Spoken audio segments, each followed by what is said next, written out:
Welcome back into the workshop, and today we've got something very, very special, as today we will be covering the process of my most advanced custom yet.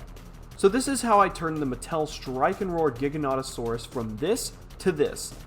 But first, let's take a quick look at what we're starting out with. So what we have is a decently sized Giga that scales with the other mainline figures. The sculpt is pretty good and the paint application is alright, and the mechanism allows the Giga to swing the upper half of its body around, creating a rip and tear like motion. There's also a biting feature too. Now, in hindsight, the Mattel Giganotosaurus really isn't that bad of a toy for a child. Obviously, the figure wasn't made in mind for adult collectors. But even still, I feel this mechanism is just a bit too weird and complex. And literally, a simple fix for the mechanism is to have it start out looking straightforward. Then, when you're done playing with the toy, it just goes right back into that position where it's looking straight forward. But sadly, we don't get that. So let's fix it, shall we? I'm going to be using a method that was originally created by Nathybater, but I'm going to be using Marco's method since he's the one who actually elaborated on this and he also made it more user-friendly. So let's begin. So the first thing to do is to completely gut that Giga! Since that's what Marco did. However, Marco forgot to mention that he's got the strength of a friggin' gorilla, since I had to use a Dremel to saw the Giga open, while Super Mutant Marco over here used just a couple of knives in his bare hands to rip the Giga open. You thought Owen Grady was strong? Nah, just put Marco in the Jurassic universe and he'll solve all the problems. Anyway, so after finally getting the Giga open, I began to take out all the mechanisms that would prohibit me from making it look forward. Also, just a side note, this part of this custom you will need to have patience with. Please take your time and don't rush anything during this part of the custom, because one rushed mistake could ruin the entire process.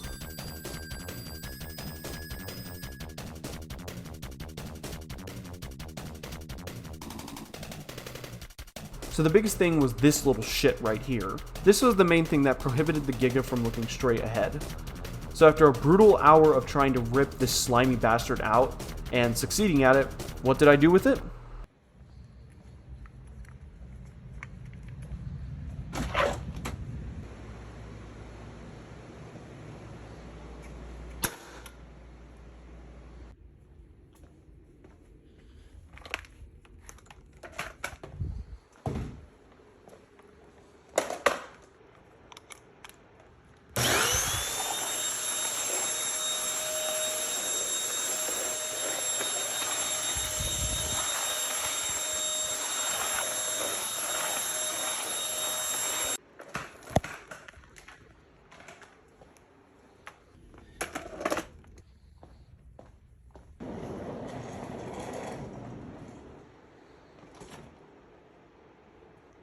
So yeah, once everything is said and done, make sure to clean your workspace because it will get kind of messy.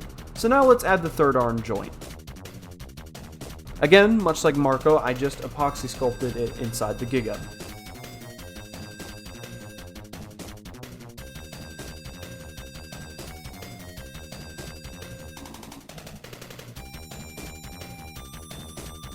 Also, if you're going to do this custom, you should probably add the joint in head first. It just makes the process go by smoother.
So once the epoxy dried, it was time to seal the figure up, the moment of truth.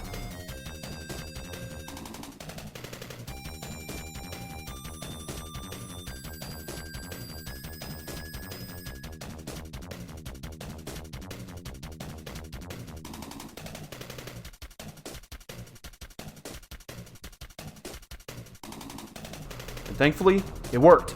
Granted, I think some parts could have been blended in better with the epoxy, but other than that, the Giga had been put back together.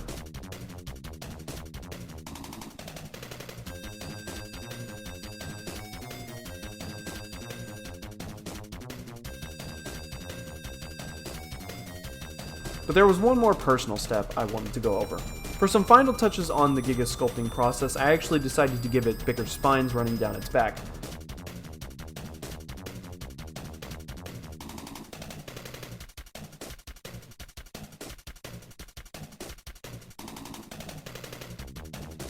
So after doing all that, we would finally get to the painting process. Obviously, we always start out with a base coat of solid black to prime the figure.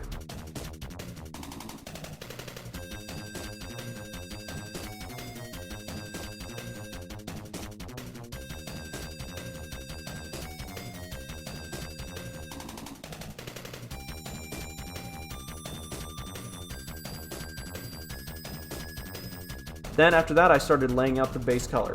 Now, I know technically the base color for the Giga is a dark brown, but I prefer the Giga's color to be the light grayish green it looks like it has in the promo photo and sometimes in the movie. So I did my best to replicate that color.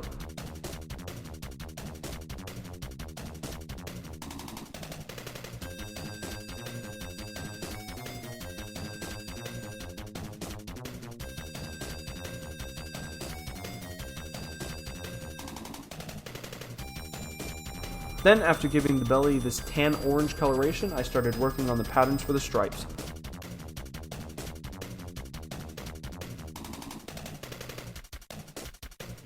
And this is always so much fun to do when painting Jurassic World figures, especially when they're black stripes because they pop out more.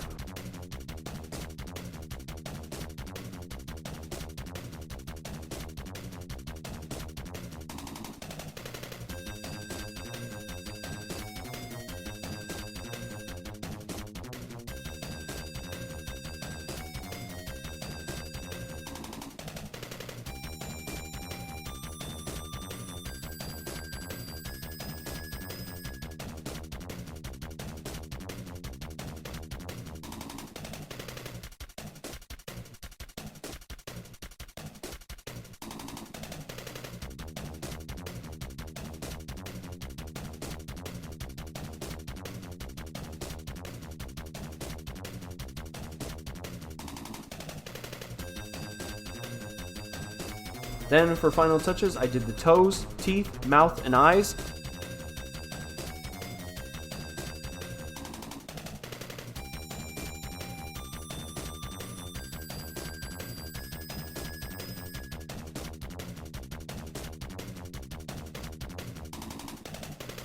After that, I gave the whole figure a coat of Mod Podge, and we were finished.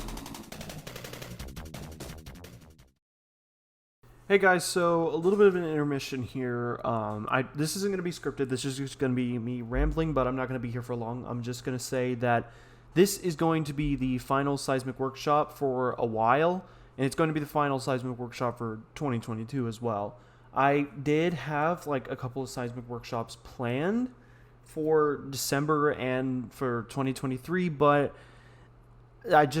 I need to focus more on actually doing digital sculpting before I can do custom work again, and also because I will be focusing more on doing discussion videos next year, since those are the things that I want to make, and since this Lost Tapes video is doing incredibly well, I'm going to halt on the Sizemic workshops and kaiju lapses to focus more on those, because it just, I do content because I like what I do. It's not for the views, but there does come a point where you do need the effort in which the production of this stuff, you do need it to pay off. Now, I'm not saying, that I constantly work on this, and I'm not saying that, content creation is harder than a 9 to 5, but yeah, I mean, you get what I mean. Sometimes the effort does need a little bit payoff, and that Lost Tapes video did really well. So next year I'm going to be focusing on more discussion videos, while behind the scenes I'll be doing digital sculpting. So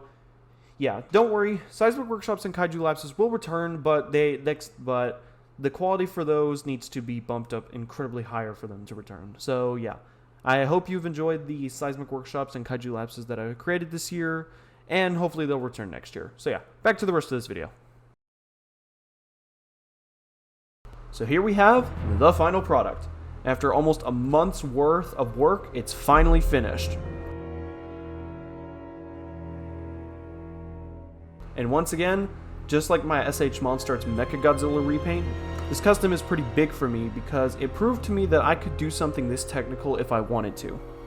Granted, Marco is the one who created the method, but still, I did it. Now the Giga can look forward and now has a new coat of paint to go along with it.